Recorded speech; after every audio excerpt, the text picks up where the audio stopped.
Good morning everyone. तो आज हम टॉपिक स्टार्ट करने वाले हैं रक्त के ऊपर, ब्लड के ऊपर, जो कि हमारे वेस्ट बंगाल बोर्ड के सिलेबस से मैं पढ़ा रही हूँ। हमारे वेस्ट बंगाल बोर्ड में ये क्लास 9 की टॉपिक है। तो आज हम क्लास 9 की एक टॉपिक को स्टार्ट कर रहे हैं जो कि रक्त है, ब्लड है। तो चलिए किताबी भाषा को शुरू ना करके पहले हम समझ लेते हैं कि रक्त होता क्या है। तो अगर मैं आज बाइलिंगुअली जाऊंगी, दोनों लैंग्वेज में बताऊंगी। तो अगर मैं हिंदी में बात करूं तो रक्त एक तरल संयोजी उत्तक है। ठीक है, संयोजी उत्तक आपको पता है कनेक्टिव टिश्यू होती है। तो रक्त एक फ्लूइड कनेक्टिव टिश्यू है जो लाल रंग की होती है, जो रक्त वाहिनियों में, रक्त नलिकाओं में, ब्लड वेसल्स में प्रवाहित होती है। साथ ही साथ रक्त काम क्या करती है, रक्त जो O2 होता है, CO2 होता है, उसको कैरी करने में, उसके ट्रांसपोर्ट में काम करती है। आप देखते ही हैं पूरे टिश्यू से लेकर उसको लंग्स, हार्ट में पूरा ट्रांसपोर्ट करवाना, बॉडी के हर टिश्यू में ट्रांसपोर्ट करवाना, सेल में ट्रांसपोर्ट करवाना, ये सारा काम रक्त ही करती है। और साथ ही साथ आप अगर देखोगे व्हाइट ब्लड सेल्स का, तो व्हाइट ब्लड सेल्स क्या करती है, इम्यूनिटी तैयार करती है, जिससे हम रोग प्रतिरोधक क्षमता डेवलप करती है, जिससे हम रोगों से लड़ते हैं। तो ब्लड जो होता है वो हमारा इन्फेक्शन से लड़ने का क्षमता भी प्रोवाइड करती है। साथ ही साथ हम देखते हैं कभी हमारा कहीं कट लग जाता है, चोट लग जाती है, तो ब्लीडिंग होती है। तो कंटिन्यू ब्लीडिंग नहीं होती है हमारी बॉडी में, कुछ मिनट के बाद, कुछ सेकेंड्स के बाद ब्लड जो होता है वो बहना बंद हो जाता है और वहां पर एक काले रंग का थक्का जम जाता है। जो भी एक ब्लड का कार्य है, तो ब्लड ये भी कार्य को करती है। इन सबको समराइज करके मैंने एक परिभाषा के रूप में यहाँ पर लिखा है।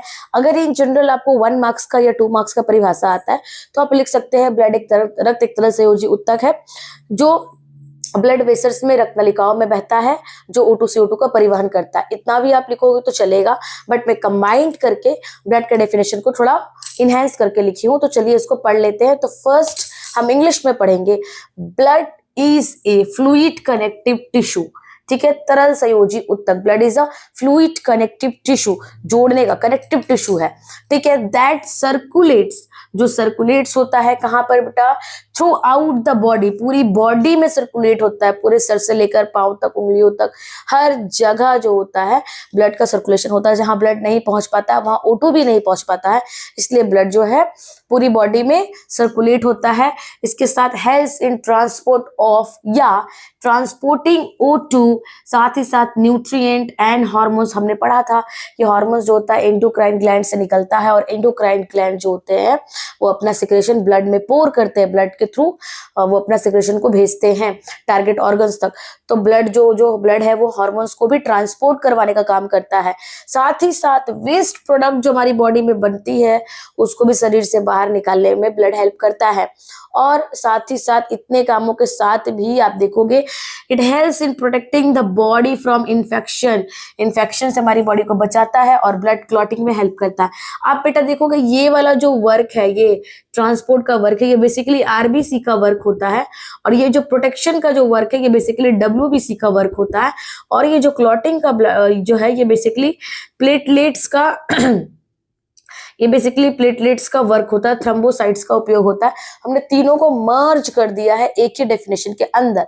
चलिए अब हम हिंदी में बात करें तो हम क्या बोल सकते हैं, रक्त एक तरह संयोजी उत्तक है बेटा, जो हमारे पूरे शरीर में प्रवाहित होता है। साथ ही साथ ये O2 को कैरी करता है, पोषक तत्वों को कैरी करता है, हार्मोन को कैरी करता है, मतलब परिवहन करता है, एक स्थान से दूसरे स्थान तक पहुंचाता है, और जो भी वज्य पदार्थ बनते हैं, अपशिष्ट पदार्थ बनते हैं, उनको शरीर से बाहर निकालने में भी हेल्प करता है। साथ ही साथ ये शरीर को संक्रमण से बचाता है। किसी भी तरह का इन्फेक्शन अगर हमारे बॉडी में आता है तो हमारे ब्लड में अगर WBC की मात्रा ठीक ठाक है, सही है, तो WBC उससे फाइट करती है और हमें जो है उससे रोग से बचाती है, मतलब रोग प्रतिरोधक क्षमता, इम्यूनिटी के डेवलपमेंट होती है। साथ ही जो रक्त है वो हमारे जो ब्लड का स्त्राव होता है, जो हमारा कट लग जाता है और ब्लड निकलता रहता है, उसको रोकने में हेल्प करता है। कैसे रोकता है, थक्का जमाता है बेटा, थक्का बनाता है, और थक्का बनाकर रोकने के लिए मजबूर करता है या ब्लड को रोक देता है। अब हम आगे जानते हैं कि ब्लड के कितने भाग होते हैं।